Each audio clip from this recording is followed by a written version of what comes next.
Kidney का मुख्य काम है यूरिन के माध्यम से शरीर से अतिरिक्त पानी और गंद को निकालना। यूरेटर नामक नलियां किडनी से इस यूरिन को ब्लैडर तक ले जाती हैं। किडनी आपकी छाती की हड्डियों के ठीक नीचे और रीढ़ की हड्डियों के दोनों ओर स्थित हैं। इनका आकार राजमा के जैसे होता है। किडनी स्टोन मिनरल से बनी एक ठोस जमावट होती है। उनका साइज रेत के दाने जितने छोटे से लेकर गोल्फ की गेंद जितना बड़ा हो सकता है और इनके कई प्रकार होते हैं जो उनको बनाने वाले मिनरल्स पर निर्भर करते हैं, जैसे calcium oxalate, calcium phosphate, struvite, uric acid और सिस्टीन। गुर्दे की पथरी कैसे बनती है?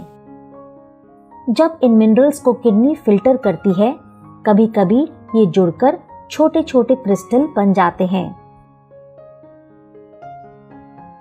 फिर ये क्रिस्टल आपस में जुड़कर पथरी या स्टोन बन जाते हैं। ये स्टोन किडनी में बनते हैं जहां वे और बड़े होते रहते हैं। कभी कभी ये स्टोन यूरेटर से होकर यूरिन के साथ बाहर निकल जाते हैं और कभी कभी ये किडनी में ही रह जाते हैं जहां ये 4 से 5 मिलीमीटर तक बड़े हो जाते हैं, जो यूरेटर से गुजरने के लिए थोड़ा बड़ा हो सकता है। इतना बड़ा होने पर स्टोन यूरेटर में फंस सकते हैं, जिसकी वजह से यूरेटर में रुकावट पैदा हो जाती है और बहुत दर्द होता है। दर्द और रुकावट तब तक रहते हैं जब तक कि स्टोन ब्लैडर में नहीं पहुंच जाता। उसके बाद ये यूरिन के साथ शरीर से निकल जाता है। अब किडनी स्टोन का इलाज यानी इन्हें शरीर से निकालने के क्या तरीके हैं? सबसे पहले हम ऑब्जर्व करते हैं।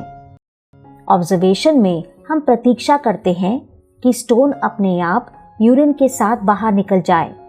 स्टोन जितना छोटा होगा उतनी ज्यादा संभावना है कि वे अपने आप बाहर निकल जाए। इस प्रक्रिया का फायदा ये है कि आप सर्जरी से बच जाते हैं और नुकसान ये है कि स्टोन और बड़ा हो सकता है और दर्द और रुकावट का कारण बन सकता है। अगर स्टोन अपने आप ना निकले तो ऑपरेशन करना पड़ता है। तो बात करते हैं सर्जिकल विकल्पों की। Shock wave lithotripsy. इसमें हाई एनर्जी वाले शॉक वेव्स यानी तरंगों को पानी से गुजरते हुए किडनी की ओर भेजा जाता है। इससे स्टोन के छोटे टुकड़े हो जाते हैं जो आसानी से यूरिन के साथ बाहर निकल जाते हैं। इसका फायदा ये है कि ना ही आपको हॉस्पिटल में भर्ती होना पड़ता है और ना ही कोई चीरा लगाया जाता है। लेकिन इसको करवाने के बाद आपको मतली, उल्टी, दर्द, यूरिन में ब्लड और कई हफ्तों तक पत्थर के टुकड़े आ सकते हैं। यूरेट्रोस्कोपी। इसमें यूरेट्रोस्कोप नामक एक छोटा उपकरण यूरेथ्रा में डाला जाता है जो ब्लैडर और फिर यूरेटर से होकर स्टोन तक पहुंच जाता है। यहाँ स्टोन को एक लेजर फाइबर से तोड़ दिया जाता है और टुकड़ों को एक टोकरी के माध्यम से फिर बाहर निकाल दिया जाता है। मरीज को बेहोश करके ये ऑपरेशन किया जाता है।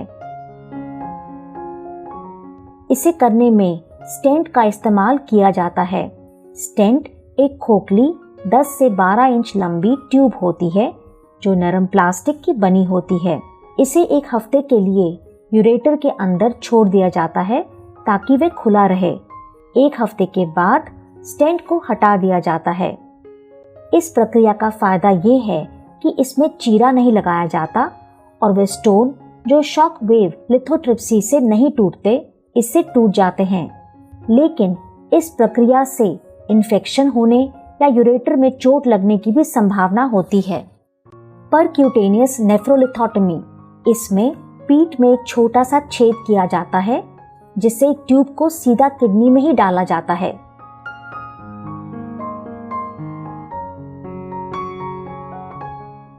स्टोन को तोड़ने और निकालने का ये एक आसान तरीका है। इसे करने के लिए भी मरीज को बेहोश किया जाता है और स्टेंट का इस्तेमाल किया जाता है। पीसीएनएल करवाने के लिए मरीज को हॉस्पिटल में भर्ती होना पड़ता है। इसका फायदा ये है कि तीनों सर्जिकल प्रक्रियाओं में से सबसे सफल यही रहती है, लेकिन इसमें ब्लीडिंग, सेप्सिस या इन्फेक्शन होने का जोखिम रहता है। पथरी बनने की आशंका ज़्यादा कब होती है? मेटाबॉलिज्म में गड़बड़ी जैसे कि कैल्शियम का ज़्यादा अवशोषण या यूरिन में कैल्शियम का बढ़ना, कम पानी पीना या डिहाइड्रेशन होना, गलत डाइट जैसे कि सोडियम ज़्यादा होना या बहुत अधिक पशु प्रोटीन खाना। कुछ दवाएं जैसे एसिडिटी की दवा और सप्लीमेंट्स जैसे विटामिन सी, कैल्शियम और विटामिन डी भी इस परेशानी का कारण बन सकते हैं।